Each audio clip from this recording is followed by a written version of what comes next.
ಒಬ್ಬ ಮೆಕ್ಯಾನಿಕ್ ಇರ್ತಾರೆ, ಅವ್ನು ಬಹಳ ಬಡ ಮೆಕ್ಯಾನಿಕ್. ಅವನ ಹತ್ರ ಒಂದು ಟೂಲ್ ಬಾಕ್ಸ್ ಇರುತ್ತೆ. ಎಲ್ಲಾರು ಒಂದು ಬೈಕೋ ಕಾರೋ ಹಾಳಾಯ್ತು ಅಂದ್ರೆ ತಕ್ಷಣ ಅಲ್ಲಿ ಹೋಗಿ ಅದನ್ನ ರಿಪೇರಿ ಮಾಡಿ ಬರೋದು ಅವನ ಕೆಲಸ. ಸೊ ಅವನಿಗೊಂದು ಚಟ ಇರುತ್ತೆ, ದುಡ್ಡು ಮಾಡ್ಬೇಕು ಅನ್ನೋ ಚಟ ಇರುತ್ತೆ. ಸೊ ಅವ್ನು ಏನ್ ಮಾಡ್ತಿದ್ದ, ದಿನಕ್ಕೊಂದು ಲಾಟ್ರಿ ತಗೊಂತಿದ್ದ.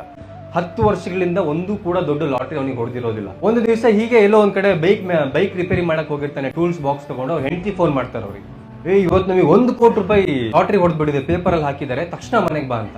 ಸೊ ಅವನಿಗೆ ಬಹಳ ಖುಷಿ ಆಗುತ್ತೆ. ಆನ್ ದಿ ವೇ ಬರ್ಬೇಕಾದ್ರೆ ಆ ಟೂಲ್ ಬಾಕ್ಸ್ ಏನಿರುತ್ತೆ ಅದನ್ನ ನದಿಗೆ ಬಿಸಾಕ್ಬಿಟ್ಟು ನಾನು ಇನ್ನೊಂದು ಮೆಕ್ಯಾನಿಕ್ ಕೆಲಸ ಮಾಡಲ್ಲ, ನಾನು ಕೋಟ್ಯಾಧಿಪತಿ ಅಂತ ಹೇಳಿ ಮನೆಗೆ ಹೋಗ್ತಾನೆ. ಮನೆಗೆ ಹೋದ ತಕ್ಷಣ ಅವ್ರ ಹೆಂಡತಿ ಫಸ್ಟ್ ಟೂಲ್ ಬಾಕ್ಸ್ ಅಲ್ಲಿ ಅಂತ ಕೇಳ್ತಾಳೆ, ನಮಗೆ ಲಾಟ್ರಿ ಹೊಡೆದೇ ಟೂಲ್ಸ್ ಬಾಕ್ಸ್ ಯಾಕೆ, ನಾನು ಇನ್ನೊಂದು ಮೆಕ್ಯಾನಿಕ್ ಕೆಲಸ ಮಾಡಲ್ಲ ಅಂತ ಹೇಳ್ತಾನಂತೆ. ಅವಾಗ ಹೆಂಡತಿ ಹೇಳ್ತಾಳಂತೆ, ನಾನು ಲಾಟ್ರಿ ಟಿಕೆಟ್ ನಂಬರ್ನ ಬರ್ಕೊಂಡು ಲಾಟ್ರಿ ಟಿಕೆಟ್ನ ಅದೇ ಟೂಲ್ ಬಾಕ್ಸ್ ಅಲ್ಲಿ ಇಟ್ಟಿದ್ದೆ ಅಂತ. ನಾವು ಯಾವ ಕೆಲಸವನ್ನ ಮಾಡ್ತೀವಲ್ಲ ಆ ಕೆಲಸವನ್ನ ಯಾವತ್ತೂ ಕೀಳಾಗಿ ಕಾಣಬಾರದು. ನಮಗೆ ಹೊಟ್ಟೆಗೆ ಅನ್ನ ಹಾಕ್ತಿರುವಂತಹ ಒಂದು ಕೆಲಸವನ್ನ, ಅದು ಸಣ್ಣ ಕೆಲಸ ಆಗಿರ್ಲಿ ದೊಡ್ಡ ಕೆಲಸ ಆಗಿರ್ಲಿ, ಯಾವತ್ತೂ ಕೂಡ ಕೀಳಾಗಿ ಕಾಣಬಾರ್ದು. ನಾವು ನಾಳೆ ಒಂದು ದೊಡ್ಡ ಹಂತಕ್ಕೆ ಹೋಗ್ಬೋದು, ಬಟ್ ನಾವು ಇವತ್ತು ಮಾಡ್ತಿರೋ ಕೆಲಸವನ್ನ ಯಾವತ್ತೂ ಕೀಳಾಗಿ ಕಾಣಬಾರ್ದು ಅನ್ನೋದು ನಾವು ಈ ಒಂದು ಸಣ್ಣ ಕಥೆಯಿಂದ ಅರ್ಥ ಮಾಡ್ಕೋಬಹುದು.